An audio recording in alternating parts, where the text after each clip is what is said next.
And welcome into In-Game Chat for Saturday, October the 4th, 2025. It is Season 19, Episode 31. I'm Scott. And I'm RJ. And welcome into the show, everybody. Let me get this out of the way real quick to do these things that we got to do, because we have an interview that we've been trying to get to for a while, but we finally got around to it. If you want to get in touch with us, Discord is the way to do it, although we're going to be talking with our guest through Discord at the moment. But you can also get in touch with us through, we're on Twitter, we're on Blue Sky, we are on Facebook, and you can also email us, everyone at ingamechat.net. That's how you can get in touch with us. We are streaming right now on Twitch. You can go to twitch.tv, type in Game Chat to search for us. You can also go to our website, ingamechat.net, scroll all the way to the bottom, and then there's like links upon links upon links to be able to get in touch with us and get into our Discord if you want to do that as well. We are streaming right now, so check that out, and you can join us in the chat room live while we broadcast. So, normally what we do at this time is we talk about what we've been playing and what's been going on, but for like the past month, we've been trying to get this guy on the show and almost had him at one point a couple of weeks back, and it just wasn't to be. But I think everything has worked out. I think everything's, and we're about to find out because everything's working so far on this end. Aaron, are you there? Oh no.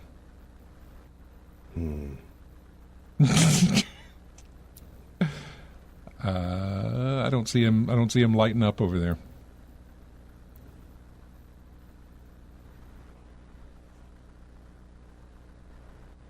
At this point, I figure I visualize him frantically, like pulling cords and checking things and doing whatever, if it's working or not. Aaron, can you hear us?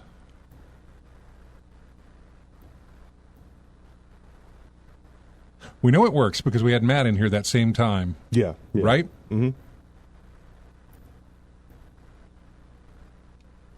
Aaron, you there? He may be trying, and he also may... Oh, he may be typing, and yes, he is typing right now. Yeah. Okay, he says he's going to try using his phone. He said he can hear us fine, and he's going to try using his phone, and he'll call back. Wonder what the situation with that is. That's twice now. And, Aaron, hookup, setup, something confusing. Yeah, I don't know. Which, well, he did. To use or whatever. Yeah, now the last time. Okay, so there he's gone now. He'll be popping back in, I guess. But last time we did this, he actually did find out what his problem was, and he did have, he did seemingly have a problem there. I'm gonna let's see. I see that he's got his mic muted at the moment. I'm not sure why. I think he's trying to use his phone.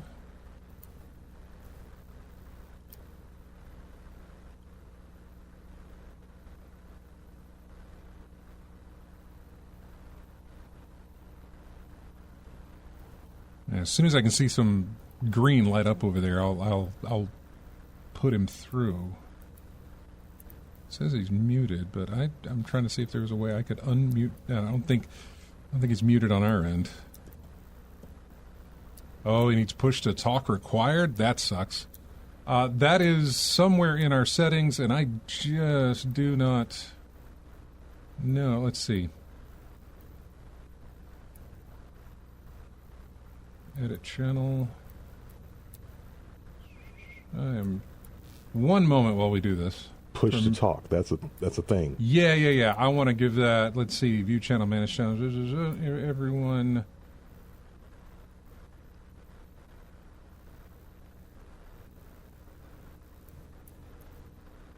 There we go. Save changes. Go back. Escape out. All right. I think I fixed that. I don't know. We can only hope. I want to say I turned off push to talk for that channel. I could be wrong on that.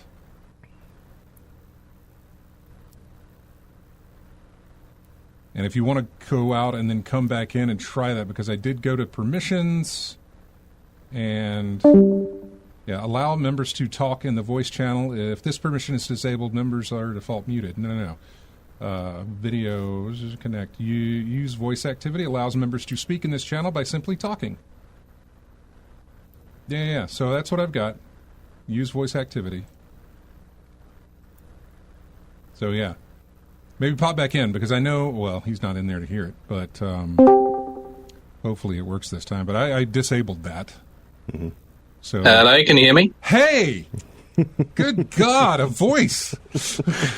Yay, it works. Oh, so I'm now using my phone. Very odd. Yeah, I was using the second computer just now, and I was on a conversation the other day on Discord, and it was working fine. I was hoping it would work, but I'm not too sure what that was about. Ah, goodness. It seems to work on the phone, though. Yeah, I don't know what the situation is with that. For everybody tuning in now, we are talking with, and I'm going to try and get your last name correct, but Aaron Gwynaire. That's the one. Hey! Or are you just being really nice and not correcting me? Anyway, regardless, Aaron, it's really great to have you. He is from, I would say it's Defy Reality Entertainment, although honestly, it's just you, right? Yeah, well, pretty much. Yeah, so you could say it's just a one-man band. With Defy Reality Entertainment, yeah, it's just basically me doing most of the jobs, like the 3D design, concept design, story, everything. It became quite linked to Australia, especially with Neyyah, because of the filming, and then with Microprose as well. They helped with like creature design, stuff like that as well. And then obviously we had Zayden Turner, who created more than half of the soundtrack, is based in Australia as well. Is Microprose out of Australia? Is that where they're located? Yeah, I had no idea. Based in, so originally they're sort of more American, where they started, with Sid Meier's and Wild Bill Steely starting the Microprose back in the day, and then David Leggetti took over in Australia. Yeah, he's based over the eastern states. They're Australian based. I not necessarily didn't do my research on this, but is Microprose the same ones that did Siberia? No. Okay. I'm trying to think who did Siberia. Microprose did Civilization. Okay. A lot of the B-17, those simulation games, really big on those. They've got a huge crowd of people that really love those games, and they're bringing them back. One of their big games was High Fleet from 2021. That did really well. So it's quite different to what Neyyah is as well. So with Neyyah, it's definitely they're branching into the adventure. Okay. The adventure genre, which is cool. I looked it up. It was Microids that did Siberia. Yeah. That's probably where I got my confusion from. But anyway, so we're talking with Aaron, and he mentioned the game Neyyah, which I played the demo of it. I want to say back in February, or March with Steam Next Fest or something like that. And I didn't play much of the demo, because once I got in there and realized, I was like, okay, this is an homage. This is a Myst thing, homage to that. It is a point and click FMV, puzzler type thing, exploration, no hand holding.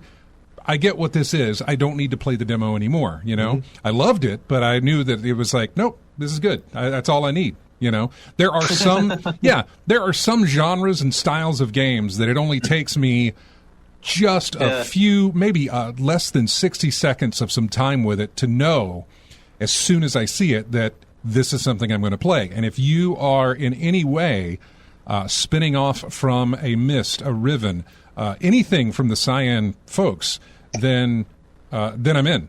That's it. You've sold your concept. I know what you're doing, and I'm absolutely all in when that's the case. Massive fan of the Myst series, and I take it you are too. Yeah, definitely. Yeah, they especially when I was about 14, 15. So this would have been like the mid 2000s, and I think.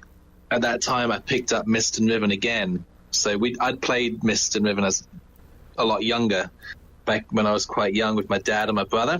Yeah, what did you play it on? And what was that say? What did you play it on? Did you play that on PC, or was that at a time when it was hitting the consoles? Yeah, PC. Okay. I've always been a PC gamer. Yeah, I've always sort of stuck with PC. And, a lot of people around me, mates and stuff, they had their Xbox and stuff like that, and PlayStation. But never kind of went into that. But, yeah, Myst and Riven, I sort of played around the same time, even though they're years apart. Like, 93, Myst came out, and then 97, Riven came out. Mm-hmm. But I think my dad got them, he bought them at the same time. Because I remember them being kind of very back-to-back when I was younger. And, we played them together, but didn't get very far in them. And then as a teenager, I thought, wow, I'm going to pick these games back up. And, prior to that, I was massive on, I still am, massive on, Tomb Raider, Might and Magic, and those kind of games. Yeah. And, other games like Stronghold and Age of Empires kind of touched upon those. So I've branched out into all different genres, and even Need for Speed, those kind of games. So I kind of went back into Myst and Riven, and what I loved about it was the fact that the way they made the games, like the slideshow pre-rendered format, that's what got me into the idea of making games myself, even at that age of 14, 15. Now, so you did, but okay. There's a lot more I wanted to get into, but we'll get there because I was about to just jump right into more Myst talk and Riven talk because it's always fun to talk about. But I want to talk about your game. Definitely. The game is currently out now. I think you released was it September 1st or September 9th? When did it release? It was the 2nd of September. 2nd, that's what it was. So it's, yeah. Been out for a month now, and it's available. Is it part of the? Are you in the autumn sale this week? Yeah, because I think of where the game landed, it wasn't able to get into the autumn sale. So the next wow! Sale Okay, would be the big Christmas sale. Yeah. I didn't know that. I didn't know it was restricted by a time frame. Yeah, it's all new to me as well. And the great thing about having a publisher as well, they deal with these things day in, day out. So yeah, it's kind of the way it landed was it wasn't able to get into that autumn sale. Yeah. Okay. Well, the game's been according to what you've posted and reading about it and everything else. You development for 7 years. Yeah, just over 7 years. Now, is that from concept, or is that when you started work on it, or is that just from the concept of it? So I had some design stuff going on it was 2018 when I started Neyyah, about July time, and I was kind of making a game before, an idea for a game before that. It was getting really big. I had a lot of concept art for it, a lot of backstory that I was writing up, and I was actually going back to another game idea I had from 2011. So I was drawing upon old stuff that I'd created. But then, so I think with Neyyah, it was actually going to be a very small little game. It was really going to be like a little test demo thing, like a one-level intro to this other game. It's kind of how it always starts, isn't it? Yeah. I'm going to just test this, and then it explodes. Yeah. just went. And the real big thing that pushed Neyyah was going into Blender for the first time. And then that's the 3D modeling software that I use to create Neyyah's art. And I just kind of was blown away by that pre-rendered engine, Cycles, which is what Blender uses, Cycles rendering engine. I just did some test renders. I don't think I had any textures or anything added to this like 3D model thing I created. And it was just like looking at Riven for the first time, like the fidelity in that preview render of the shadows and the way the light was hitting, because it used path traced graphics, so it's like very realistic basically. How sun will bounce off certain materials and create different reflections and all sorts. And at the time I didn't have a very, very powerful computer at all, and I was using it at the time for a lot of music production stuff that I was doing. So it was kind of just it was 2018 when I began the game. It was very much I still had to create the idea for Neyyah. It's still built up. It was very much like I kind of call it like a playground at the time. I'd say the first 2 years were kind of really kind of creating things in 3D, getting used to Blender, seeing cool things happen, and beginning to create a world, which was very exciting. It was a very different time compared to, how the game progressed over the years and how it was obviously at quite towards the end. But it was such a beautiful time for me, because that was really nice, just having no deadlines or anything like that, and just being able to create and get used to something brand new as well. And such a contrast from what I was doing before, which was mainly music. Like I was performing as a singer-songwriter, acoustic singer-songwriter around Perth, Western Australia, because that's where I was at the time when I was living in Western Australia.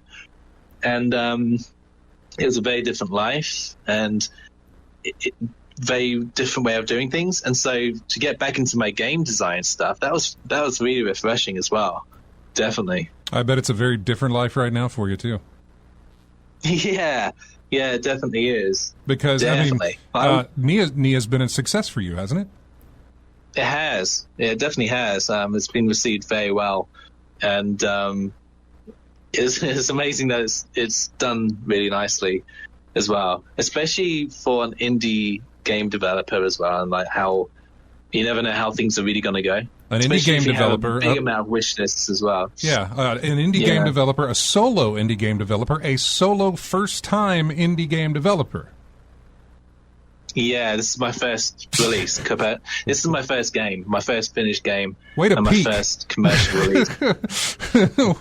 Now you have such a standard now to live up to for your next game. Yeah, I've told my publisher that too. Exactly. Yeah, so kind of reached the bar with Neyyah. We've hit this bar now. So it's kind of the ideas for me. It's not very difficult really to come up with things and be creative, but I know that it's going to be fun going forward with different projects. That's for sure. Yeah, you say you're a singer-songwriter, and I would imagine songwriting and story writing share. I would say I don't necessarily know. I'm neither one, but I would imagine that they have to share some aspects of each other. That to write a song or to write a story. Yeah. Yeah, I think the music came from a very different place and a very different. It was a very different sort of time. Specifically for that sort of 2015 all the way. I was doing it from 2013 all the way through to 2018, bit of 2019, I guess. But it was a long time doing the music stuff. And recording music, and then teaching music as well. So it was a whole different thing going on there. God, how did you have time to do anything? What's that say? I was just, how did you have time to do anything else? Yeah. That's a lot. Yeah, man. I think it was a lot. I think, at the time when I was writing songs and stuff, I started teaching guitar and it started going really well. Like just doing it off my own back. Like literally going to students' houses and teaching them, driving, around the Western Australia, Perth area. And it was so fun. Like I was about 20, I would have been about 22, 23 at the time. And so I'm 34 now. So it was a very different, looking back, it's crazy, but very different time. God. But it was, really fun as well. And I think one of the things about Neyyah as well, it was a 7-year project. There was that part of me, and even today, fun enough, like just doing a bit of songwriting, getting the guitar out and doing a bit of that was felt really good. And I was doing it towards the end of the development a bit as well. So there's always going to be that part of me anyway. But yeah, anyway, with Neyyah, that was quite cool because I was able to bring over the music side of things, and I composed about 33 tracks for the game. Yep. I think it's about 83 songs altogether on that Neyyah soundtrack. Yeah. Now, there's a lot. I don't know how long we have you for. I know it's late where you're at. That's cool. So at any point we get to the cutoff, just let me know, because I can go on and on with just asking you questions about this stuff. I do have a question in our chat room on Twitch here asking if sure. the game would be coming to consoles anytime soon. So consoles will be something we'll consider. Definitely not anytime right soon. The big thing we're actually going to be looking at next for Neyyah will be the GOG release at the beginning of next year, so early next year. Because right now it's just it's on Steam and that's it, right? At the moment it's on Steam, yeah. Okay. And then it'll be coming on GOG as well, which I'm really kind of personally happy about because I love GOG. They're out of Australia too, aren't they? What was I say? Green Man's based in the UK, or are they based in Australia? I'm sorry, not Green Man. I was thinking Green Man Gaming. I'm sorry, not Green Man Gaming. Good old Games is based. That's what CD Projekt Red. They're out of the Czech Republic or something right over there, isn't it? Yeah. I'm not too sure whereabouts exactly. Warsaw, Poland. I don't know why I was thinking Czech Republic. There you go. Warsaw, Poland. Yeah. Thank you, RJ. Mm-hmm. Actually, funny enough, I think some of the, it does happen. You get refunds come through. I think one of the reasons why some of the refunds for Neyyah came through is because they expected the Polish translation, the localization, because we localized to Russian, simplified Chinese, German, French, and Spanish. And I think Polish would have been one of the other languages if we'd taken that on as well, because there's a big kind of adventure game market in Poland. Like a lot of adventure game, like they had games like Schism and Neyyah that came out back in the early 2000s. Yeah. That would have been cool. But GOG will be really fun to get Neyyah onto. Different audience too, because not everyone wants to buy from Steam. So GOG is definitely going to be another avenue, which I'm excited about. Because I totally understand that, and I guess Epic Games would be the other storefront that you could get on as far as PC is concerned. Yeah, definitely. I think one thing to consider because it's available on, you can play on Steam Deck. Oh, it's verified for Steam Deck? It's technically what's classed as playable. Okay. So you can play the game it's on the Steam page if you look up the status on how Valve processed Neyyah for Steam Deck. The thing that I think was a slight, you can still play it, but it's the size of certain text areas where you're reading notes and certain journals. That's true, yeah. Mm-hmm. Yeah, because of the pre-rendered nature of Neyyah, it isn't real-time 3D, so there wasn't the option to be able to zoom in on certain things that you can do, say in the most the Riven remake or anything like that, right? Which could be something that would have to be definitely looked at for consoles. So that would be something to maybe revise in the future for sure. Now there's a lot of things that would have to be changed to be able to fit Neyyah onto console too, because it's with a 32 gigabyte game. Yeah, there's a few things to look at to optimize. Another question that I saw posted, I can't remember where I saw it. I saw it online somewhere, but I didn't see an answer to it, and I don't know that you have one. And just because I saw the question, I thought, that's something I should ask him. Is you're on PC? We just talked about consoles. just to bring it up, because I saw the question asked, Mac anytime? Yeah, Mac's a big one, and because a lot of people want the game to come out on Mac. So with Mac, what's happening, and I've corresponded with a few players about it, and it seemed to be something that I didn't know existed, but Mac users sort of told me about as well. There's a platform called Crossover that seems to be able to play Neyyah on Mac. The other one would be Proton for Linux as well. But we are looking at eventually, hopefully, doing the Mac version, like the actual proper Mac version of the game.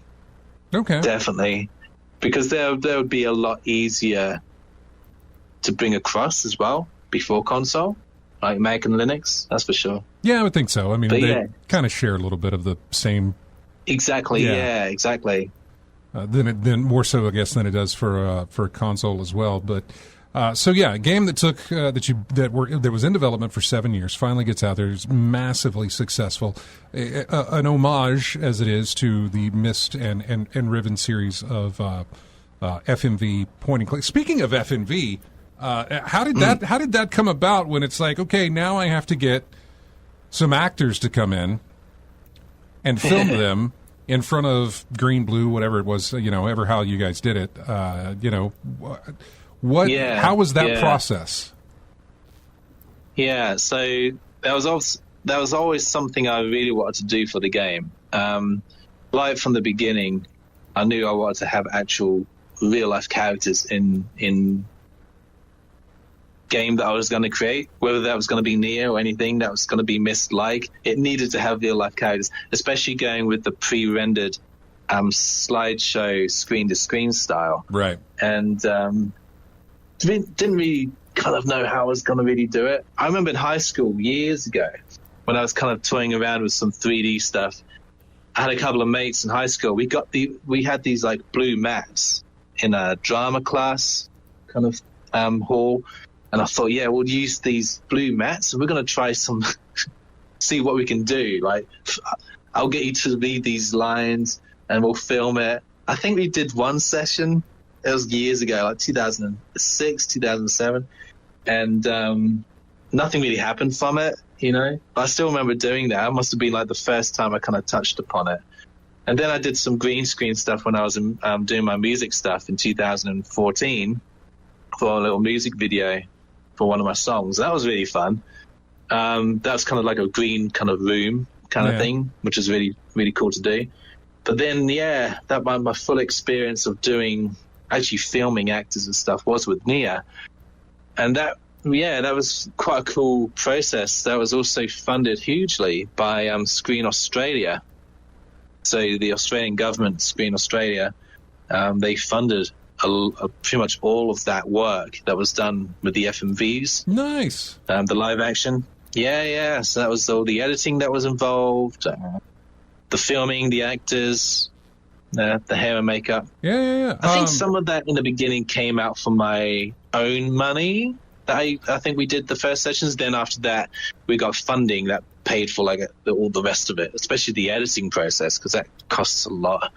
It's interesting. Kind of like a lot of It's interesting they funded that, given the fact that that it doesn't take place. You wouldn't know it that this is Australia. Because it's not showcasing Australia. It's not. Yeah, there's they're all doing everything other than the actors. That's it. Yeah. So interestingly enough, it was very having the Australian team was a big thing, especially with the live action. So hair, makeup. Yeah. Nancy Knott, for example, who plays Oriane, she did the scripting as well. Helped with the script work. She's Australian, and so there was a lot of Australian input. It even began in Australia as well. So it had a lot of Australian going into it. And even some of the sound effects, like the insects and stuff that you hear, were recorded in Australia as well. I recorded those in Western Australia. That's fantastic you did that, because normally I would think you would just go to a sound database and like, okay, pick that one, and we're going to put it in there. But you went and recorded it. It was a mix. It was a mix in the end, yeah. So I kind of recorded a lot of sounds myself, but even the sounds that I did, and there's a huge credit list of like freesound.org, the sounds that I did use were edited a lot of the time just to be able to fit into the game. And it's really cool what you can find on there. And if you're creative enough and everything and put a little bit of time into it, you can come with some really interesting things. It's all about the layers as well when it comes to sound design. Same with music. Some sounds of machines, they require like 10 different tracks, just to get the sound of the hiss and the creaking of the metal and all sorts of stuff going on. So that's really fun. Sound design is a really fun thing. That I did for Neyyah. I really enjoyed that process. Well, being a musician. With the music. Yeah, exactly. Being a musician, dealing with sound itself, I'm sure, yeah, you had a ball working on that stuff. But yeah, it was really good. It's just nice having, being away from the 3D a little bit and the engine work and just having the music software out, the DAW and everything. So that was really cool. How many minutes of FMV are in the game? Oof, not too sure about the minutes. I think the longest, originally, like the first intro scene where you meet Vermeer in the game, in the released game, is a much shorter version than the demo version that you must have seen when you played the demo. That was the actual length of, what was scripted and everything, but then that was cut short. That was cut short for the release because from feedback as well from the demo, that was really such good feedback. I managed to kind of tighten things up a little bit right at the beginning. Even from the game, there's obviously feedback coming in that you think, oh wow, that's fantastic. Let's bring that into the next game, So yeah. I think, but yeah, there's quite a few. There's a few different shots that we did and everything, and quite a few takes. I think some people say they wish there was more characters in the game, more FMV. Well, I was going to ask you, what's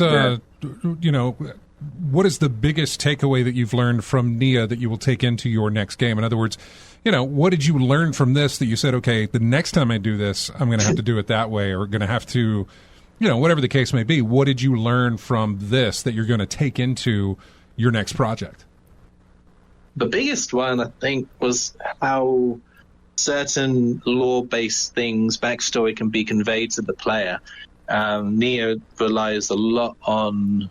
It does rely on its world to tell the story, because that's my biggest passion, is building the environments, building the world, and being able to convey the history of the cultures that once existed in that world through the different things you find.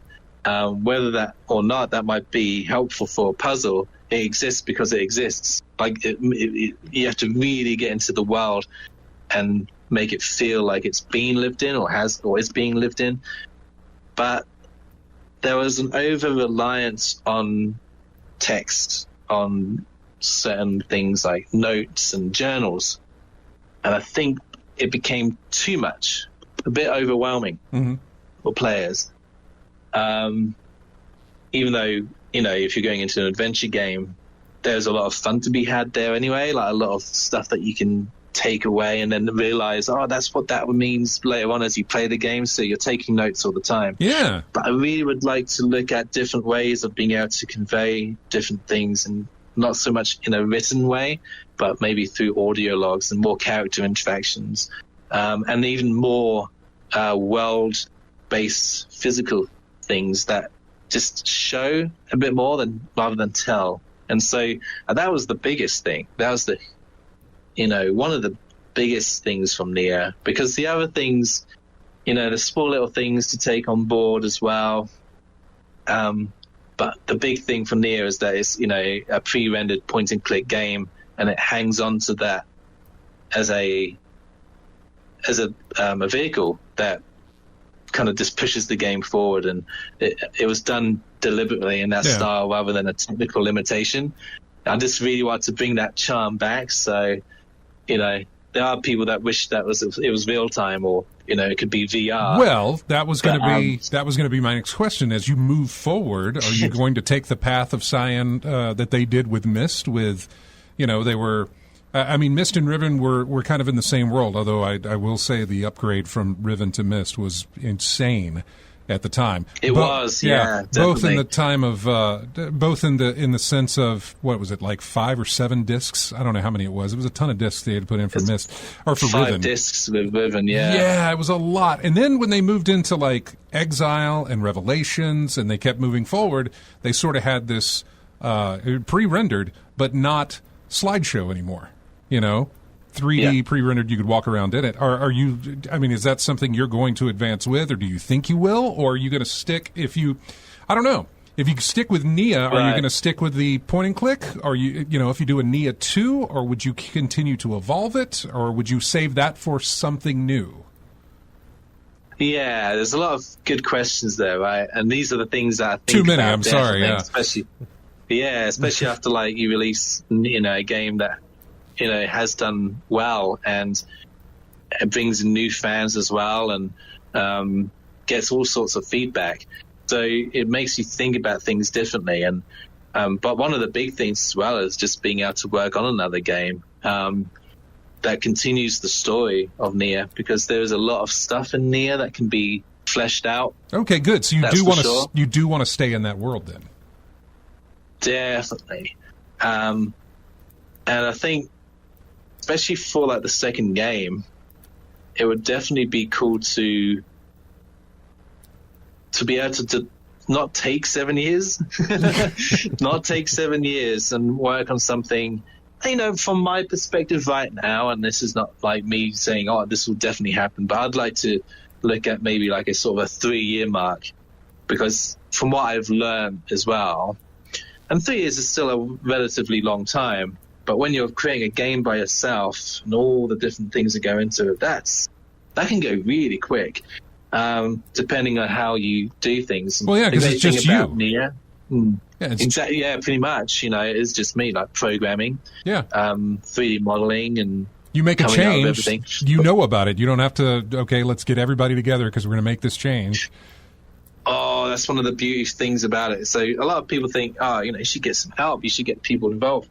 It gets a bit complicated, though, when you start getting more people involved, especially if you're, paying them out or something, or, the funding that you've got maybe, then has to change as well, or the royalties then have to change. But then you've also got the, exactly what you said. When you're designing something for yourself, you can be really scruffy with your notes. Like, I've literally got a sketchbook here in front of me that I've just been, like, doodling in, for, like, different ideas for things coming up, and not to say too much about it, but yeah, it's just I could create things really quickly and draw them up and write little notes and everything. But if you're working with more people, you have to be a lot neater and a lot more. You have to communicate a lot clearer. And I kind of did that with Neyyah for the creatures, for certain aspects of the game. So Microprose had have a team of artists that they actually created the creatures for Neyyah. So I created the concept design, the ideas for the creatures, the sketches, the color. I even did some paintings, quite rough kind of things, but they had to be delivered, and the communication had to be there to say, hey, this should be this, and this should look like this. That gave you a taste of what it would be like. Yeah. Exactly. And you didn't like that taste really at all. Fun, not to say that you weren't appreciative of what they were doing for you, but understanding that, if it's just me, then that's all I have to deal with, rather than a group. Yeah, definitely. I like, it's kind of cool kind of work. If you know what to do, if you know the things that you need to do and you could do them, especially, I suppose, definitely with the way that the gaming industry is going, the current climate of things, because there's a lot of companies having layoffs and stuff like that. Right, yeah. I do. It's kind of nice to stay lean and kind of solo, I think, right now. I keep a running track on those video game job losses on every post for every show, just to say how many we've lost just in this year alone. Oh man, where we're at, just because, just to highlight the fact that this is how bad it is.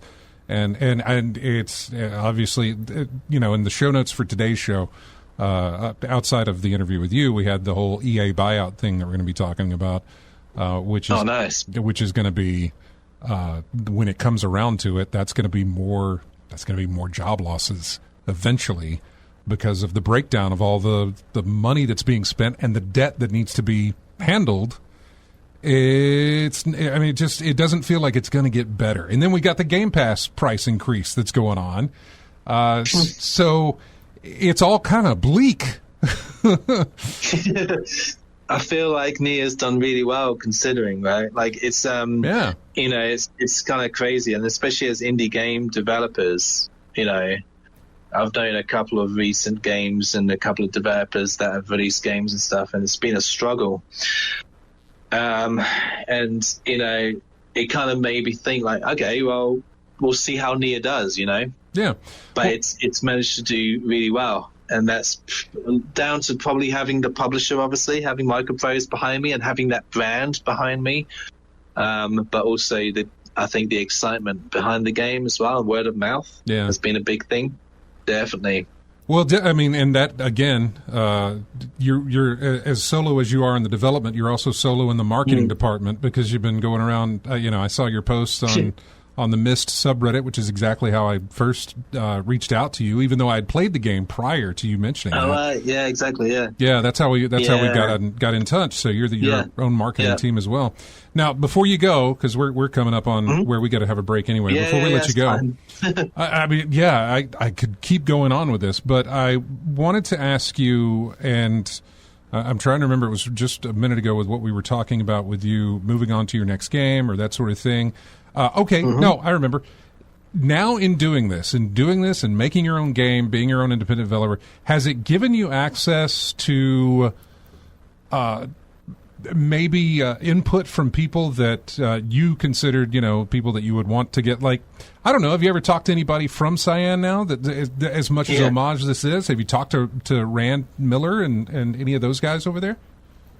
Yeah, so I've actually I've had chats with Rand Miller. Yeah, I've had a call with Robin Miller a few times. Well, yeah, because you're the music guy too, so of course. And he did the music for Yeah, it's fantastic. Yeah, I've spoken with members of Cyan, including Eric Anderson, Hannah Gamil. Yep. And I've had chats with, and they've been fantastic talks. Robin Miller, I had last couple of years, like every Christmas would have a video call with him.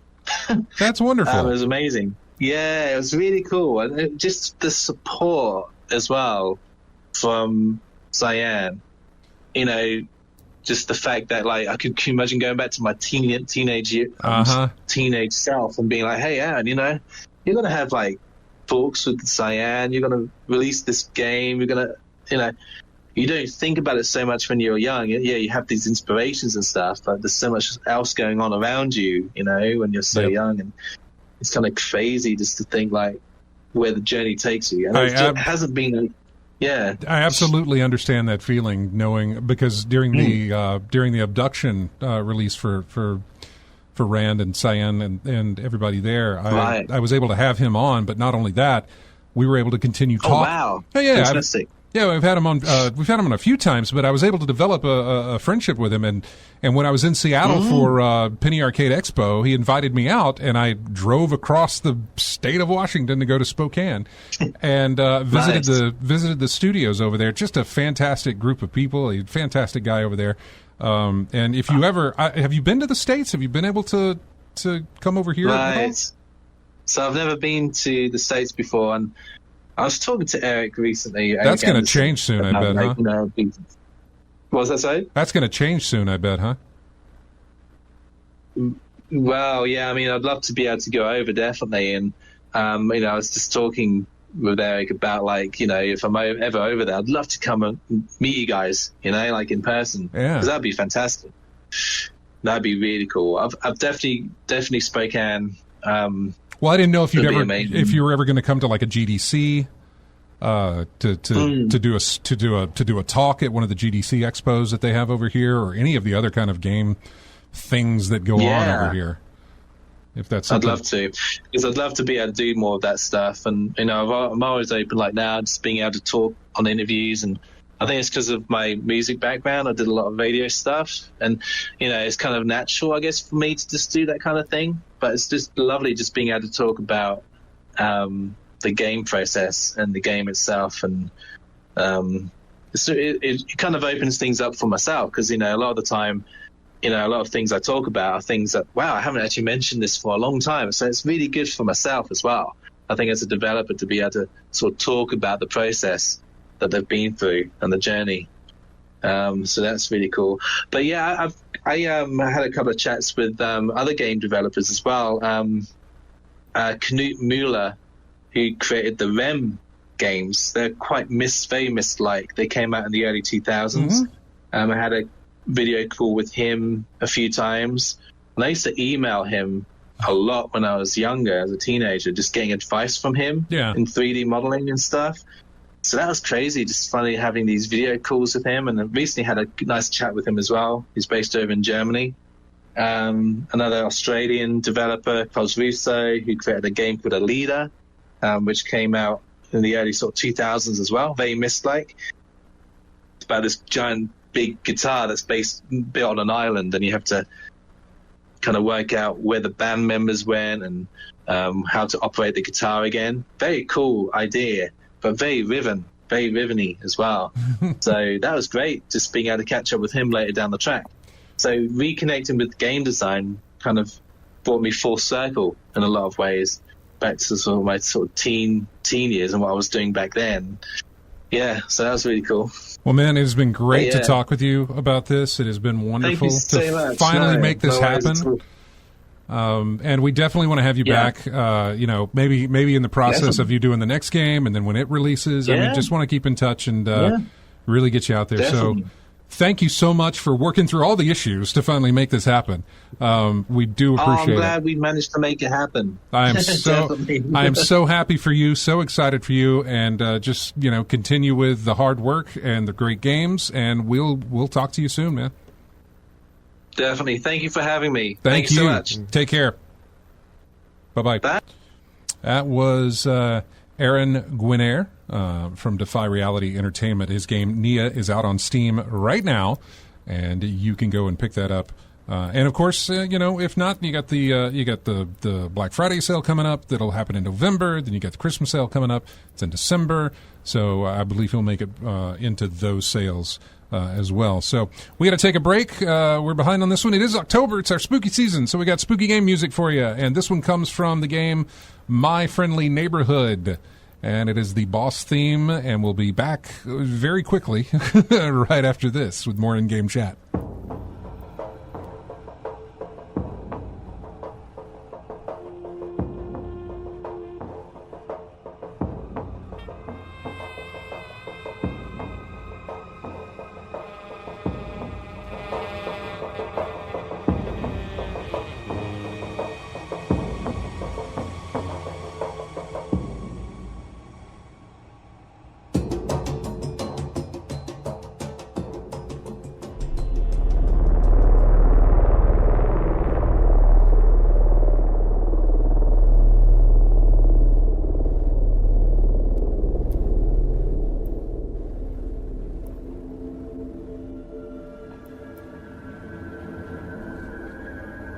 Welcome back into in-game chat. Spooky season and spooky music. Currently listening to a track called Exposure. It is from a game called Gylt. G-Y-L-T. All right, so we have just a few minutes here before we hit the top of the hour. So we got some miscellaneous news we can jump into before we get into that earlier stuff that we were talking about.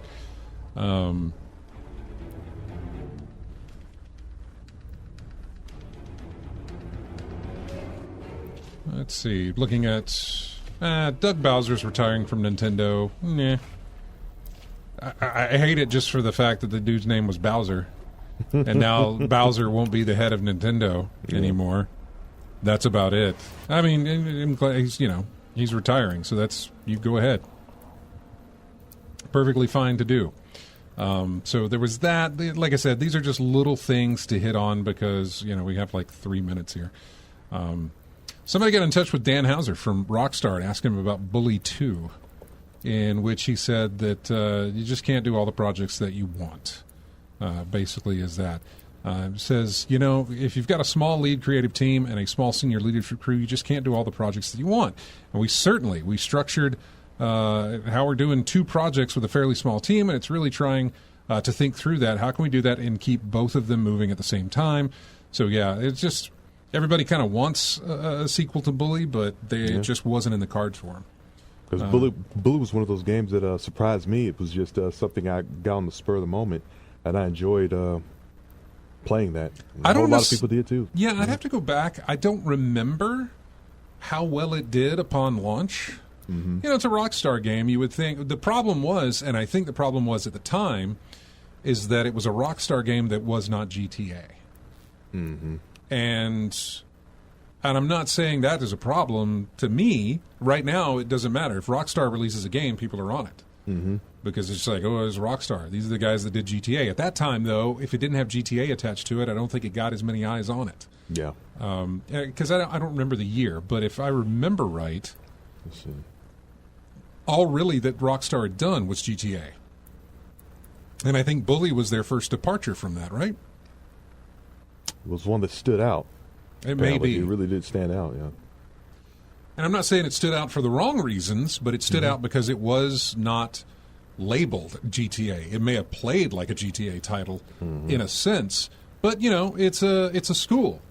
So it's limited to the fact that there's something you can't do in a school that you can in GTA. Yeah, we're not in a city where I can get in a car, drive around, do what I want. Mm-hmm. It doesn't have that. I mean, it does kind of have that you can go do whatever you want type feel to it, but you're still limited in location and all this other stuff. So it didn't have that that sense of exploration, I suppose, or whatever GT has. That sandbox feel, basically, is what. Yeah, pretty much the only thing you had was the academy itself and the brief parts of the city around it after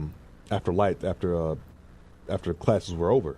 You have to sneak out, but you could go beyond the school, but not too far. Okay, yeah, just the areas around the. I have the game. City. I haven't played it. Yeah. So just to make that point, but yeah. So it was something apparently they absolutely wanted to do, but it wasn't something that they just could ever get around to doing with everything else that they had going on. Yeah. And I don't necessarily know it's not in the cards that we'll ever get it again. I realized that just recently, I want to say it was yesterday or the day before, Red Dead Redemption 2 got an update on Steam and something else, and people were kind of looking through it like, is this a sign of a Red Dead 2 remaster that we may be getting? One of those for the newer consoles. In other words, PlayStation 5 is getting a Red Dead Redemption 2 remaster, and that the PC will get upgrades as well with it in that sense to see if that was going to happen too. A lot of people have been asking for that as well. And so, maybe. It's not like they're not busy with stuff right now with GTA 6 looming on the horizon for next year. So, we're going to take our next break. I know, very quick segment, but trying to get back on time. Trust me, with interviews like this, I could have kept talking to Aaron for a while, especially when it's related to Myst. Yeah, man, that's your wheelhouse. It absolutely is, man. It absolutely is. And if you're thinking I'm going to play bias with my power to get interviews for people like that, I absolutely will. I will do it every time. Without shame at all to do that. So anyway, we're going to take a break. When we come back, we're going to jump into the not great news of the week. 2 big things that I mentioned to Aaron. We've got the sale of EA to the Saudis, and we have got the Game Pass price increase, which has just opened a massive can of worms that I don't think Microsoft cares about, but certainly gamers do, and we'll talk about that as well, and that's all coming up. Again, October, spooky season. We got spooky music from video games. Dying Light, the brand new Dying Light The Beast that released just a few weeks back. This is a track called Rage. We'll be back with more of In-Game Chat right after this.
Welcome back into In-Game Chat. And in celebration of October, we play music from your scary, spooky... Well, it doesn't even have to be scary games. I mean, I could even easily pick, like, the Haunted Mansion track from, like, a Mario Kart game. You know what I'm saying? Anything that has a spooky tone to it is what we're looking for. Anything with the eerie feel to it. Yeah. We get it. Well, this is not one of those. This comes from a game called Franbo. And the the name of the track is It Haunts Me.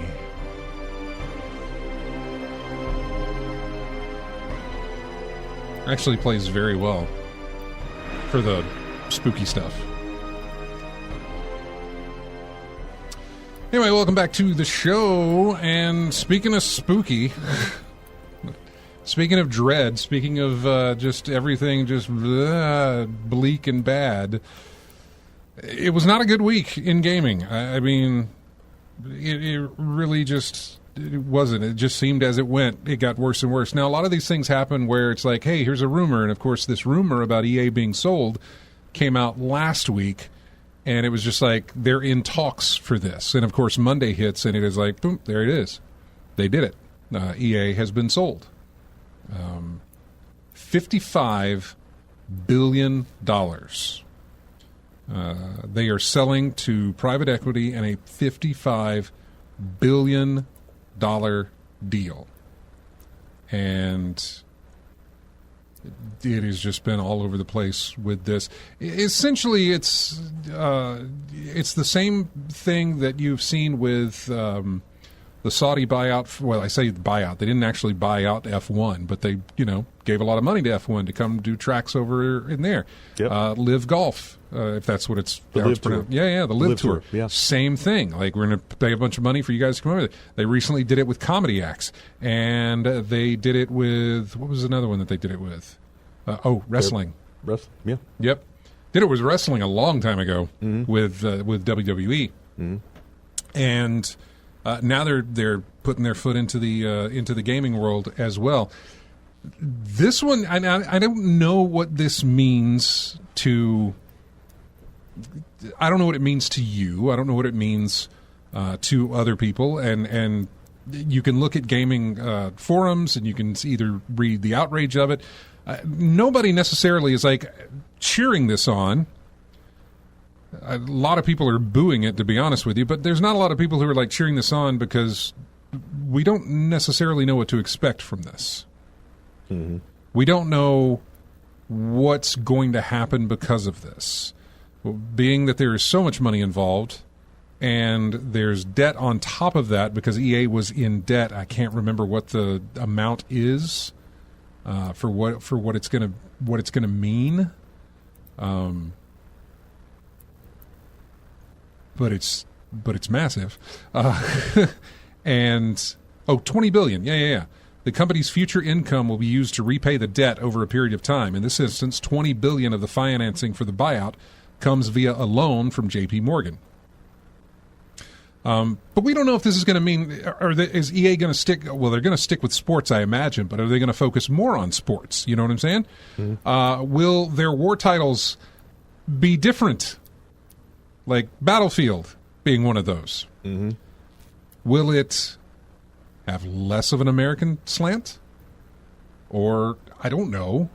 What's going to change with now having ownership, Saudi Arabia having the ownership of these? Mm-hmm. Will this have to go through a more rigorous process of, I don't want to say standards, but, hey, we have an idea for a game, or we have an idea for a story for, one of our franchises. Mm-hmm. Well, we gotta run it through corporate to make sure they're okay with it. You know what I mean? Yeah. What does all that mean? Yeah, who knows? All we can do is speculate at this point. One of the things, one of the big things that came up whenever wrestling was doing the Saudi stuff was that none of the women could go over there and wrestle. They weren't allowed to. Mm-hmm. Luckily, obviously, they could still do that here in the States. That was fine. But this was a huge showcase for wrestling in general, and they weren't allowed to do it. Now, I don't know what that means. Does that mean you won't have any more female protagonists in your game, female leads in the game? Nobody knows. Mm-hmm. You can speculate all you want, but you don't know what you're going to get out of this. One of the things that a lot of people are expecting to get out of this are layoffs. A lot of layoffs. Typically happens in a lot of big acquisitions anyway, regardless of the product or company or whatever. Big acquisitions is going to involve layoffs. It is. Because someone else is coming in to do things their way. Yeah, exactly. Yeah. Let's see. I'm looking in some of these articles. Yeah, one potential downside of the buyout, however, is the huge amount of debt involved. The total deal is worth $55 billion. But a whopping $20 billion of that total is being borrowed by the consortium and will have to be paid back over time. Many are rightly noting the heavily leveraged nature of this sale and how servicing $20 billion of debt may lead the business to more predictable, low-risk future investments. This may ultimately be a good thing for EA's core franchises like Battlefield, EA Sports FC, The Sims, and Madden. We'll see more of those. Big swings into revitalizing EA's treasure trove of other IPs like Burnout, SSX, Mirror's Edge, and Titanfall, though, or enhanced investment into its excellent EA Originals program seem unlikely. Because you're risking. Yeah, this ain't time to risk. You're in debt right now. No time to risk. Hey, Madden's successful. Pop out a new Madden. Battlefield did really well. Pop out a new Battlefield. EA Sports. FIFA. Yeah, FIFA. Just keep going. Put it out there. If it works, put it out there. The Sims is massively, just keep doing more of that. I don't necessarily know that you'll get anything out of Dead Space. Probably not with... They probably look at Dead Space as anything with the question mark they're going to back off on. Yeah. Even though Dead Space's remake did pretty good by our standards, we look at it and we're like, hey, that seems successful. The ratings-wise, it was successful. The money-wise, I don't remember how well it did, but I don't think it was good enough for them to say, let's continue. Yeah, it's kind of like the situation with Squaresoft. Yeah. It sold well, but not good enough to our standards, so we're not going to... to their standard. Yeah, it sold well, what we think, but apparently that doesn't pay any bills over there. It sold good, but not good enough to us, so we're going to leave that alone. Lewin offers a glimmer of hope by suggesting that these less exploited IPs could end up being put on the market by EA's new owners. In other words, they could sell off the IPs again. Yeah. Selling off, and obviously you heard me mention the one name of a franchise in there that I'm obviously going to focus on, and that's Burnout. You could sell off Burnout all you want, but Criterion was the backbone of the Burnout team. Now, granted, Criterion today is not the Criterion that made Burnout at this point. Right. They've all kind of moved on and gone off and separated. And, oh, God, I was looking through, what was I doing the other day? I was going through... we haven't gone over what we've been playing yet, but I've been playing Spider-Man. So I was on my PS5, and I was going through my friends lists and just seeing, it's one of those things. I do it on Steam sometimes just to see, like, oh, there's somebody I haven't talked to in a while, and you get to see when was the last time they had turned on their console or logged in, Yeah. And I saw a couple of folks from Criterion back when I had visited their studios, was able to, get their friend requests in and get people on my friends page there for the PlayStation. And one of the guys was still pretty active, and another guy was like, it'd been just years since he had signed on. It's kind of sad. But he says, we'll likely see a greater emphasis on transmedia and licensing in order to create additional revenue streams around their core franchises with limited financial exposure on EA's side. So that's something else. Assuming the level of debt usually requires the company to focus primarily on profit and paying it down as quickly as possible, it could focus EA on squeezing consumers harder on elements such as microtransactions and subscriptions. So you could see those prices go up, or you could see those incentives increase. More games will have more microtransactions in them, or more season pass things, or the price of the season pass could go up, stuff like that. That's a possibility. It might also drive them to push all franchises into a yearly cycle, putting pressure and crunch on development teams and lessening the ability for innovation, and also kind of watering things down, too. We know what happens when you do yearly releases. They become... It's like when you say the word over and over again, it loses its meaning, sort of thing. And at this point, we've seen it with Ubisoft. We've seen it with EA is the same. They did it. They've done it before. Ubisoft has done it with Far Cry. They've done it with Assassin's Creed. And this is, I'm not talking about your Maddens and your sports titles. Those are yearly. We understand that. Yeah. That's how it goes. Activision with COD. Battlefield is a title that EA is not, at one point they were kind of doing a yearly rotation on that, almost. It's been a while since we've had a Battlefield, and this next one that's coming up, releasing next week, is promising really big things in what it's doing, but also I'm reading into the hype of just around the internet and forums and things like that, where there's a lot of people looking forward to this. More so than they're looking forward to Call of Duty. Why? Battlefield's been out of the picture for a while. Yeah. We've been oversaturated with Call of Duty. So Call of Duty is like every year, every other year, something Call of Duty. And then every now and then Battlefield comes up. I mean, what's that saying? Always leave them wanting more? It really is, yeah. Yeah, I mean, and if you keep, like you said, with Call of Duty, if you keep over and over and over again. Call of Duty feels like that scene in The Simpsons where Homer goes to hell and they feed him donuts forever, and because that was his whole. And he was like, "Oh, this is great." And then after it was done, after you're burned out, he was just so bloated. Yeah, you can get burned out, man. Yeah, and Call of Duty for some folks, it's getting there. Oh, it's been there, man. For me, it has been there. Even the multiplayer, it has been there. Something I look forward to was the multiplayer on it. Way back when, but then it was like, no. Yeah, it's like even though it's kind of the same genre, you still look at Battlefield quicker than you would Call of Duty because you're burned out on it. Right, because it's something new. Yeah. Even though it's still same your genre, first different title. Still, it's your first-person multiplayer war title. It's like, it's a fresh take on the first-person multiplayer war title that I haven't seen in a while. You know.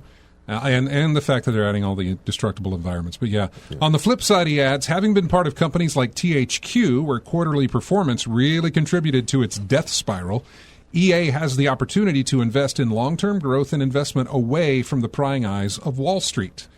As an industry, we'll hope that that's the case.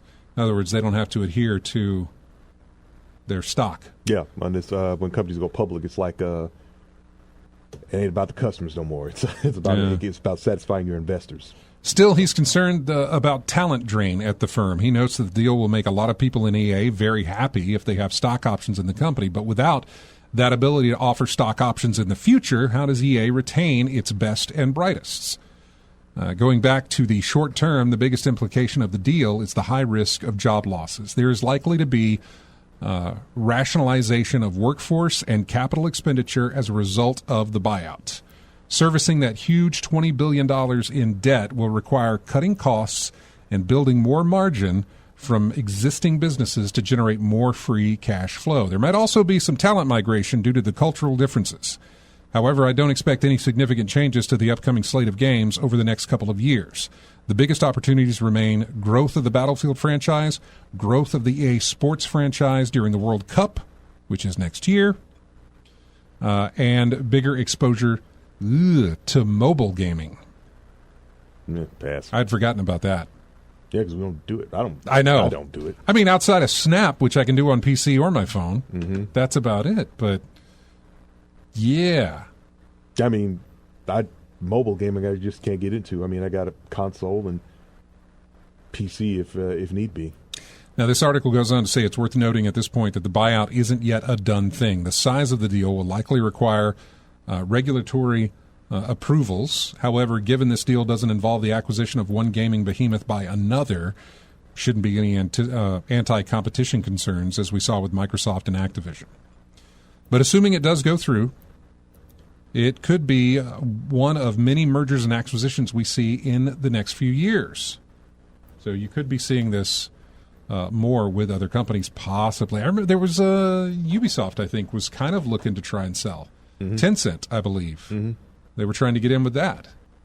Tencent, lately, that's the other one that I would say would be in this realm. As far as I know, it's not necessarily that they buy these to go private. Tencent doesn't seem to. They just pump so much money into it that they become part owner of the company, even though it's still not a private. They don't take it into it's still public. Yeah. In other words, they just put a whole bunch of money in it. Leveraged buyouts have a certain history that generally hasn't been great for the acquired company. And that is the final word that this analyst says. You know, he's like, this doesn't normally end well for that company when these things happen. It's going to take a lot of time. I don't think when this goes through, it happens. I believe it starts or it begins fiscal 2026.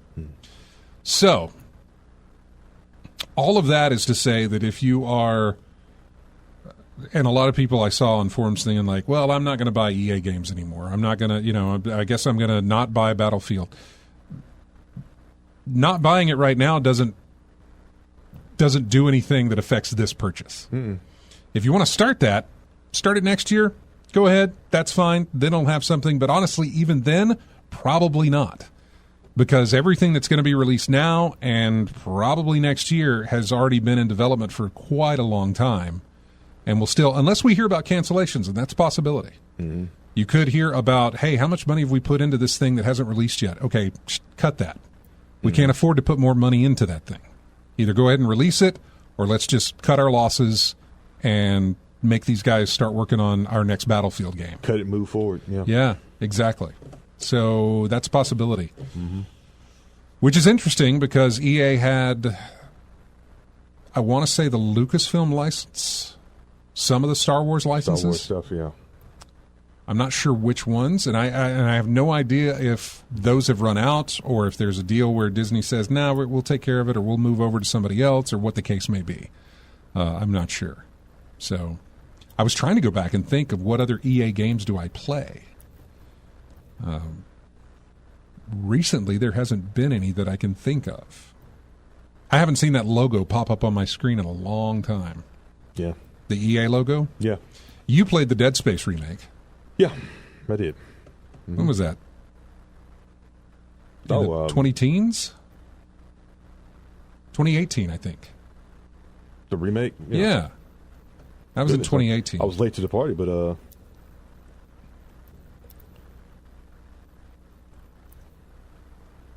oh, you know what? I take that back. No, it says 2023.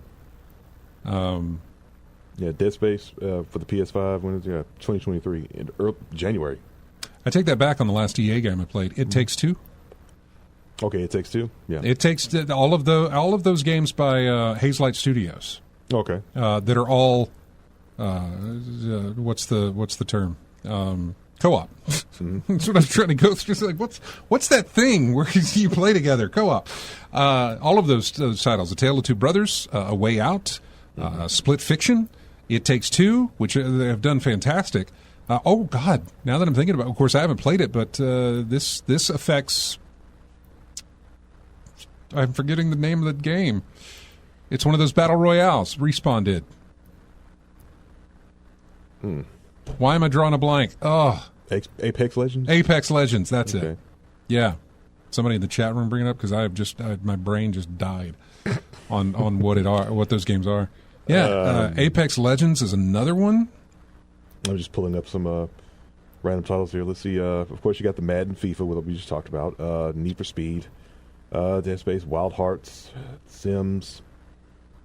EA Sports, PGA Tour. Okay. Star Wars Jedi Survivor, Lord of the Rings, Heroes of Mid-Earth. Yeah. Super Baseball, F1, Sims, Madden, Immortals of Avium. I remember the title, but I never played it. Ascendant Studios. Yeah. Came out August of 2023. Let's see. UFC for EA Sports. Yeah. Tales of Kinzera, Zao. Surgeon Studios, that was April 2024. Let's see. Okay, of course, Dragon Age, the Veilguard. Right, which you're not going to see it. Yeah, Split Fiction. You're not going to see a Dragon Age. Now, if you ever thought that, maybe they'll try again, nah. No. What is this? Here's another one. What does Mass Effect? You know? Did it come into question? Well, I mean, success. It's BioWare, which is EA owns BioWare. Irrelevant. Did it have success? 1, 2, and 3 absolutely did, but okay. Andromeda, when they did that, didn't do very well. Or is it going to be one of those situations of what have you done for me lately? Well, they teased it. Remember on whatever it is, November 7th, which I guess we've got another November 7th coming up. 11/7 is always like Mass Effect Day or whatever they want to call it. There is a title for it. I don't remember what it is, but that is going to... They had teased the fact that they were working on another Mass Effect game. Mm-hmm. And I mean, by tease, I mean it was about a 7-second tease of just a character walking down a hallway. We didn't know who it was, that sort of thing. You just saw the Normandy logo, the N7 logo, or whatever it was. So that's all you got out of it. But that was, and then a press release afterwards was like, hey, you've seen, our we're going back to the Normandy or whatever for the Mass Effect series. Mm-hmm. But I don't know. I don't know where that would be at. I don't know where that is in development. We haven't heard anything more, assuming we'd get something coming up next month, but we don't know.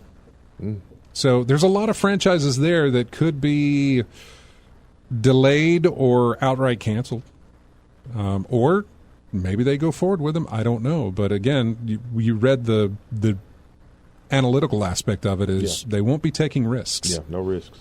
So we'll have to see how that goes. There'll be some strong convincing from within to say, please give us another chance on this. I know. Or show the potential for it. But I don't think it'll be Dragon Age, if any of those. No. From that one. I really don't. I mean, I'm just basing this on its most recent performance. And yeah, for Dragon Age, definitely not.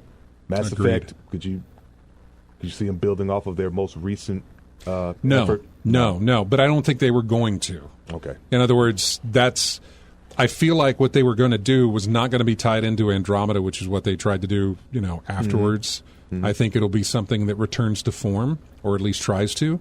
Mm-hmm. And you'd see if that was going to be successful or not. At a time before this buyout, I would have said, sure, they're going to try it again and recapture that lightning in a bottle again. After this buyout, I don't know if that's going to happen for them. I really don't. Yeah. So we got to take a break. When we come back, we'll jump into the other bad news of the Game Pass price increase as well. And, we haven't talked about what we've been playing. Not that it's been much different between probably the two of us, but, we'll get into that as well. For our next spooky song, we are going to a game called... I'll get to that when we talk about the games we played. We're going to go into a game called Inscription, and the name of the track is A Walk in the Woods. We'll be right back with more of In-Game Chat right after this.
Welcome back into In-Game Chat. One of the games I've been playing on and off has been...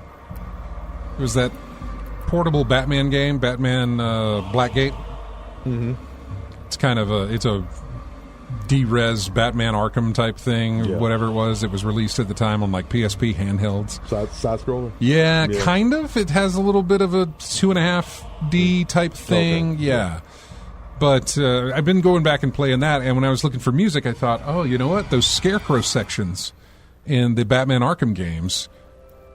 Perfect. Yeah. Perfect. This is from Batman Arkham Asylum, the first time you do the Scarecrow stuff. Mm-hmm.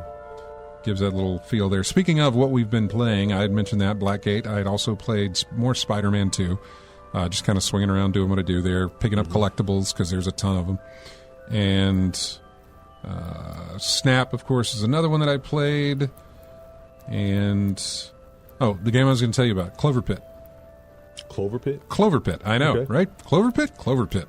Which is very weird because that gives you it's a lot like Balatro in the sense that the title tells you nothing. Yeah. If I tell you I played Batman Arkham Asylum, that tells you, oh, it's a Batman game. Or if I tell you I played Need for Speed, oh, it's probably a racing game. But Balatro, it tells you nothing. Yeah. Clover Pit absolutely tells you nothing. I mean, the only clue you got on Balatro is the fact that you got a Joker card in the middle.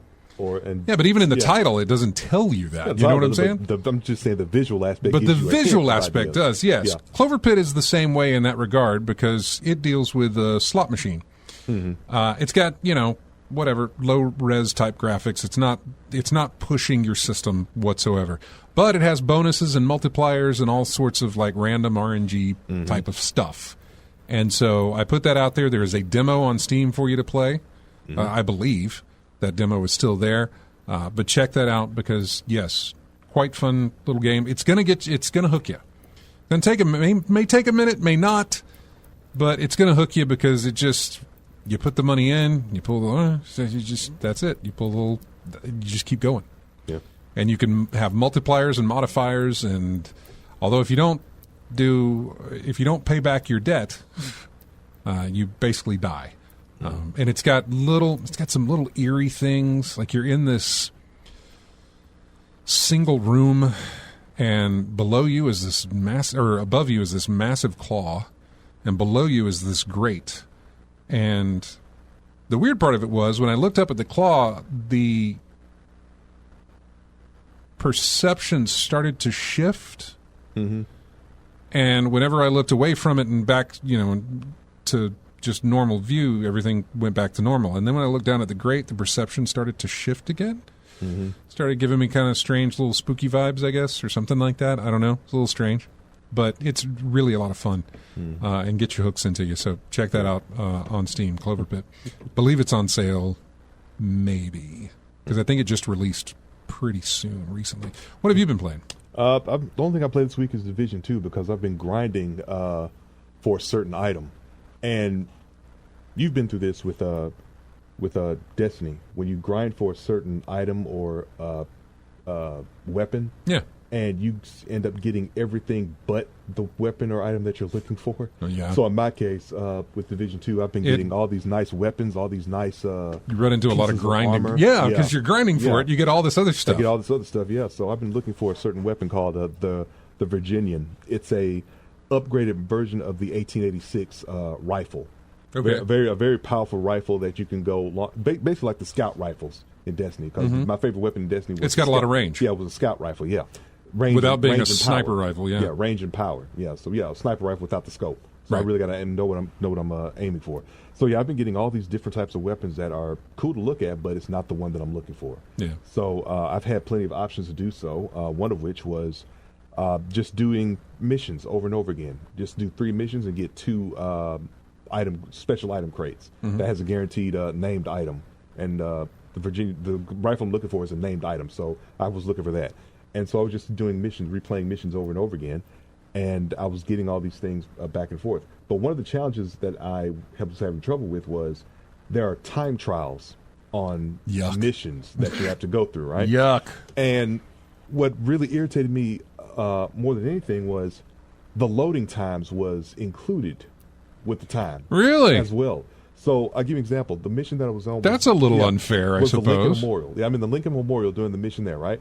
And there were these 3 enemies that I had to take out. And as soon as I took those 3 out, okay, the time doesn't stop, it keeps going. But at the end of that mission, to clear it, you have to get on the elevator, which is another loading screen, get to the top of the elevator, and then run out of there and go to the front steps of the memorial when you're done, right? Now, what was irritating was when I did take out those 3 enemies I had, the time limit is 10 minutes and 15 seconds and a little bit of change, right? So when I took the enemies out... What were you playing on? PS4, right? PS4, yeah. Yeah, you've got an SSD in that one, right? No. Oh. No. Oh. No, I don't. Oh. So... Well, and I don't necessarily know if it would matter, too, because this is an online type game, right? Yeah, this is an online game. So it may not even matter. Yeah. So... Yeah, but like I was saying, it matters more about the speed of your internet, I would think, more than it does Well, the only thing I was thinking about was the speed of taking these dudes out and getting outside. I know, really. but still, the loading is included on the timer? Loading That time was sucks. included, yeah. So when I took the 3 enemies out, I had like 940 something left, and so I was a pretty good distance away from the elevator. So I ran, took the shortest path I could to the elevator, got on, activated the switch, rode up to the top. The loading screen was including the time, right? So by the time I got to the exit of the elevator, when the screen came back in, it was like 10, 12, and I wasn't going to make it out there before the time was running out. So I was like, man, I had to do this all over again. That sucks. So yeah, so I just had to upgrade everything, get as much upgrades on damage that I could, and lather, rinse, repeat. So I was running the same mission maybe 2 or 3 times, finding the most optimal path, right, and knowing where the enemies were coming from. Basically just learn the map, know where they're coming from, and have the best weapon to take out the enemies as quickly as you can. So I was having to do that over and over again on some missions, especially that one. Yeah. But knowing that the loading time was included, that really sucks. It's something you have to take into account when running it again. I want to go back to what we were talking about just real quick on the whole Saudi situation. I noticed in chat, I had mentioned that WWE had there, the women couldn't wrestle. When the first time I ever saw them do the Saudi thing, that was the case. People in chat room were correcting me that that has changed, and a lot of that has changed as far as women in Saudi Arabia are concerned. I totally get that. I understand it. So sorry about being wrong on that, but in the sense that I remember watching, because it was around that time that I stopped watching, and it had nothing to do with that. It was around the pandemic when I actually stopped watching some of the wrestling, because they had kind of like, how are we going to do? And then when we went to no audience, it was a little. Yeah, a lot of places went to no audience. Yeah, it was, and watching that was fascinating at first. Yeah, because you could hear a lot more than what you normally don't hear. Yeah, the best example. I'm trying to remember if it was COVID or not, but there was a baseball game between the Orioles and I think Cleveland or the Yankees. I remember watching, and the stadium was empty. Yeah, and the commentators was talking like it was a golf. I know. They were whispering. It was really eerie hearing that thing. Very eerie to watch a sport like that you normally deal with crowd noise, but it's gone. Yeah. Not that it really took away from me. It's just it was around that time I stopped, and then AEW kicked in, and it was just a lot of back and forth. So anyway, just wanted to clear that up. Don't like to keep things out there if I've got them wrong on that. Moving on to the Microsoft. They announced that on October 1st, a new set of changes for Xbox Game Pass will take effect across all 3 tiers of the service, including folding Windows PC games into every tier. Normally, you had to buy the Ultimate tier if you wanted PC included. And then also raising the price. The announcement comes from the Xbox Wire post overhauling all the changes, and they have also outlined them here in this. At a glance, Xbox Game Pass is still available in the 3 tiers. You've got Game Pass Ultimate, Game Pass Premium, and Game Pass Essential. I hate these. I can't stand them. Titles. So Ultimate and then Premium. Which one is going to be bigger? The Premium or the Ultimate? Obviously on this term it falls into the Ultimate. But if you laid out, specifically if you lay out the PlayStation Plus categories, I can't tell you which one's which.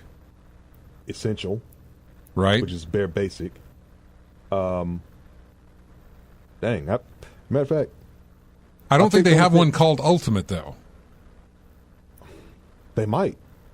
Let's see. Because the only thing I've ever needed was Essential. Because that's the only one I ever put money in. Essential was the one that lets you get online anyway. Yeah. Let's see. Essential, Extra, Premium. That's the names of it. Essential, Extra, and Premium. Essential, Extra, and Premium. Okay. So it's kind of somewhat obvious. Besides, they got it color-coded anyway. Like, I know, Premium's like gold or whatever. Premium's like gold, and Extra, I don't even know what Extra's color scheme is. But the ones for Game Pass is, what is that again? Game Pass is, what do they have? They have Essential, Premium, and Ultimate. So anyway, Ultimate does stand out. So yeah, It says the latter of those, which I read that in the wrong order there, but Xbox Game Pass Ultimate, Premium, and Essential. The latter of those are replacing the Standard and the Core, respectively, which just makes it even more confusing, so I apologize. Most of the changes that Microsoft outline are reserved for Game Pass Ultimate subscribers, and so is the price increase. Game Pass Ultimate subscriptions previously cost $20 a month, and they'll now run you $30 per month. For that price, Microsoft offers day one releases for Xbox published games, Ubisoft Plus Classics, EA Play, and starting in November, something called Fortnite Crew, which, from what I was reading, a lot of people who are into Fortnite said this is a pretty good deal for them.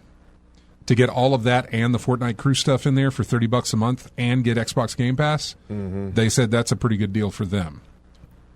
I don't know what Fortnite Crew offers you. I don't know I don't play Fortnite, so I don't know. I don't breathe the Fortnite air there. But if they think they're getting enough bang for the buck, then bless them. Have at it. This says that Ubisoft Classics includes access to Ubisoft's retro library and games such as The Prince of Persia and Assassin's Creed 4. They put the value of Ubisoft Plus Classic subscription at $16 per month, citing the price as what you would pay if you subscribe to their service on console and PC together. Fortnite Crew, which is Fortnite's monthly subscription, that costs $10 each month, gives you 1,000 V-Bucks along with a few unique items.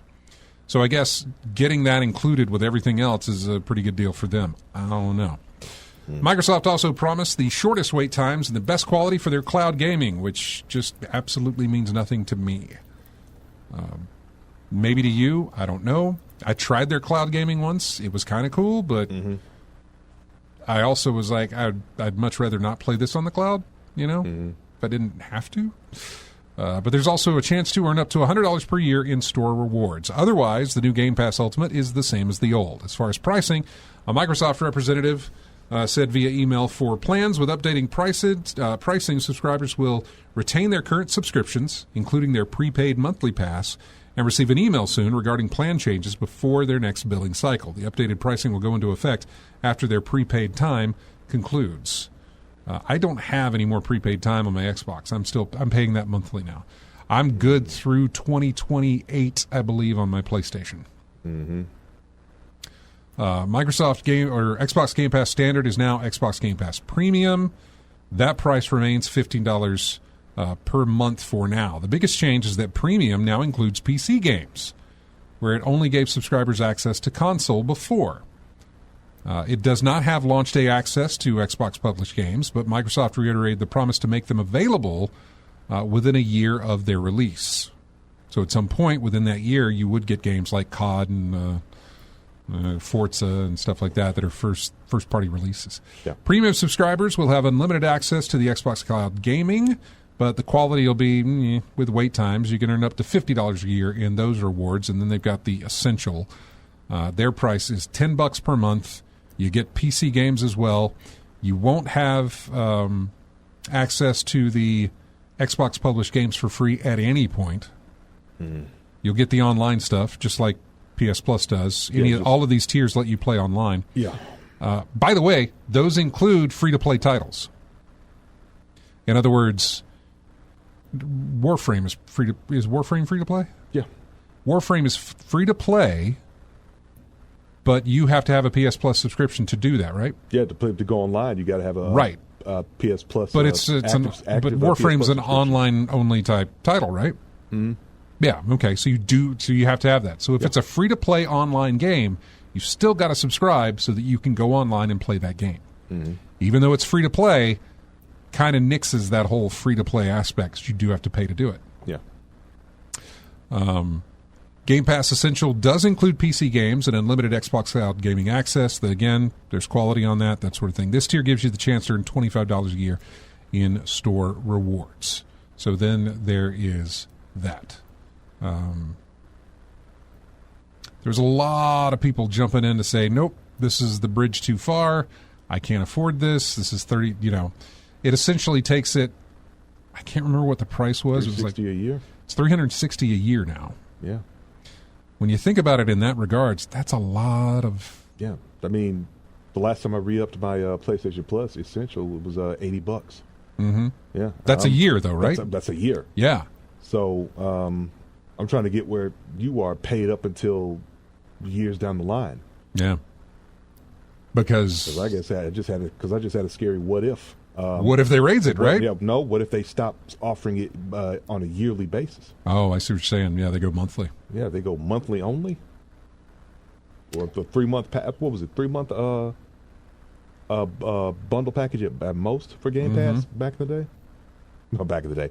At the current. Not too far back in the day, is it? Yeah, not too far. But yeah, it was like a 3-month bundle that you could pay for Game Pass access, right? Correct. Yeah. Yeah. It wasn't no yearly thing was offered at all.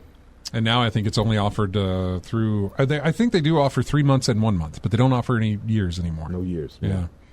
That's what I would hate the most. That's what I would hate if they stopped offering it on a yearly basis.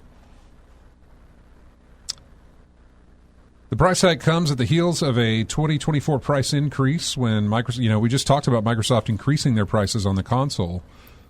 Just 2 weeks ago, I think we mentioned that the price on the consoles and we're going to go up.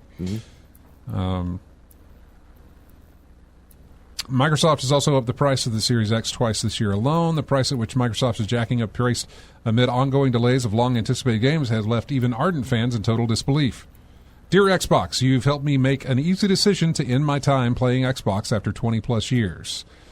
Well done, Xbox. You ruined what was one of the best deals in gaming. I've used Xbox as my main gaming platform for over 10 years. You've lost me today. It's the same on any social media site, really. Over at the Xbox subreddit, where nearly 500,000 fans congregate, the tone is somber as well. Just canceled my sub, said somebody else. Microsoft is delusional. I just canceled my Ultimate sub. I'm a 15-year Xbox fan and customer. I was already questioning the value a lot, but kept it because of their gatekeeping online play at $10 a month. So why not pay the extra $10 for Game Pass? Feels good to let it go. Even brands like GameStop, no stranger to disgruntled consumers, are taking shots at Xbox right now. They posted something. On Twitter, and it was the whole meme of the worst person you know just made a valid point type of thing, because they said, "Hey, you can come in and buy our games and you own them. You can pay, or you can pay $360 a year to not own the games that you're playing, because you don't actually own those games." You know what I'm saying? Yeah. With Game Pass and that sort of thing. Also, I noticed that GameStop I know GameStop pushed it. Amazon, I don't think they did, but a lot of people were saying, ooh, Amazon has it too. They did not increase the prices of their game cards. You know what I'm saying? Yeah. In other words, you could go into GameStop and still pay the price of 1 month on that card, on the scratch card. Scratch off card. Yeah. While supplies last. I mean, here's the whole point of that. Once they run out of those cards and they get the new shipments in, the price is going to go. The price is going to go up. Yeah. So, the writing has been on the wall now. The last example being Sony's September State of Play showcase, which revealed that Microsoft Flight Simulator would come to PlayStation platforms. Though the notion of console exclusives had grown increasingly spurious over the years, a console port of this kind stood apart. Realistically, though, Microsoft's recent moves may mean little for someone who is already all in on the Xbox ecosystem. Then there was the handheld. The handheld is like $1,000, man. That finally, pre-orders for that finally came up. And it was the Xbox Rogue Ally, but it was massive. So $600 for one tier and then like $1,000 for the other big tier for that one. You may hear me speeding through this. That's because we are running out of time. The Game Pass thing, I don't. Been a member of that thing for the longest time since Xbox Live started. Yeah, I mean the guy just said a 15-year member, but yeah, just letting it go after all that time. And I'm probably going to be doing the same. To think about it, the last time that I used Xbox Game Pass was on PC with Indiana Jones. Played through that. Played Clair Obscur. That is just this year. I want to say I played 3 to 4 games on PC Game Pass. Console Game Pass, I don't know that I've touched it this year. Yeah. So, yeah. So what am I paying for? I know. Yeah. I may do a drop down and see. I don't know. I'd be interested to see. I really haven't done my research on it, but I I'd be fine losing the console side of things. I mean, I wouldn't, obviously, because any tier is going to get me console Game Pass. Mm-hmm. But I'm curious if it drops the amount that you have access to on PC Game Pass. Obviously, it does with Xbox Day 1 titles. Right. But what about the other titles? I mean, does that... And I haven't researched the differences. Mm-hmm. But for me, yeah, because you look at that in an overall aspect of, like, you were paying $200 and something a year previous. Now you're paying $360 a year. Are you getting enough value for that? I'm already paying enough in medical bills, man. Yeah. I don't want to keep doing that. I mean, I was just looking up while you were reading that article. I was looking up the PlayStation Plus Premium, and that's a yearly price of $160 a year. So double what I'm paying now. I get everything PlayStation Plus has to offer, but I don't even know what they offer really, because I was really using Essential just to go online, yeah, really, and the occasional free game from every month. And when you think about it, do you go back and play those free games that you get every month? How often? I just add them to the library and forget that I have them. But once you don't subscribe to that anymore, you lose that access. I lose access to it. Yeah. Yeah. So, anyway, we have got to run. That is going to wrap it up for this edition. We'll be back next week for another episode of In-Game Chat, and we hope you'll be here with us as well. Going to leave you here with music from the recently released Silent Hill F, or Fugue, I believe. Yeah, Fugue. I mean, the curly F. Yeah, is... I always thought it meant forte, which means play loud. But Fugue was like something else. It's also music. It's also music related. It's also a musical term, yeah. I'm not. We should have asked. Aaron. But it's the new Silent Hill. So it is the new Silent Hill, and we have got a track from that to leave you off with called "Gloomy."